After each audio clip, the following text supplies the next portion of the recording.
It has been a week that has been violent here in Corpus Christi, with 3 fatal shootings happening since Saturday. It was around 10 o'clock that evening that a shooting victim was found near a church on Arlington and Rojo. A 33-year-old man lost his life in that shooting. And then early Sunday morning, there was this shooting outside of a convenience store in the 3100 block of Southport. That claimed the life of Ruben Castillo, a dad of 6 children. And just before 2 o'clock this morning, 56-year-old Paula Barrett, a homeless woman, was found unconscious in the parking lot of the Exxon at Staples and SPID with gunshot wounds, and she later passed away. As you can imagine, all these incidents have raised some concern for area residents, and our Javier Guerra talked to police and community members about this recent rash of violence. It's not something that you can foretell.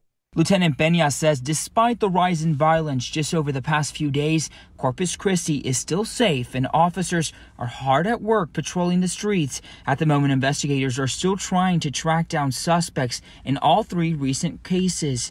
Police tell us most homicides in the area are not random acts of violence. But more often than not, there's some type of connection between the offender and the victim. That's something that the detectives would hash out as they investigate each crime.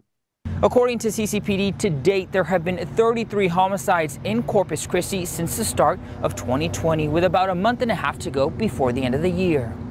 I decided to ask residents across town what they thought of the situation and if they felt safe. So I do feel much safer in Corpus overall because crime to me just isn't very high. I lived in Dallas almost 2 years and crime is way worse than there. Coming from San Antonio, which is a higher crime over there, and so far I do feel safe. I have faith in the police department here. I think they're doing their job. Lieutenant Peña says residents are a big part of preventing these types of incidents. If you see an incident escalating or a dangerous situation occurring, call 911 or contact CCPD. Javier Guerra, Chris 6 News. And back to this morning's homicide involving that 56-year-old homeless woman. As Javier Guerra did mention, police do not have someone who is a suspect yet, but they do have these 3 people who are people of interest. Police think that they may have some information about the shooting, and investigators are also trying to locate the owner of this vehicle. Call 888-TIPS if you have any information about this crime.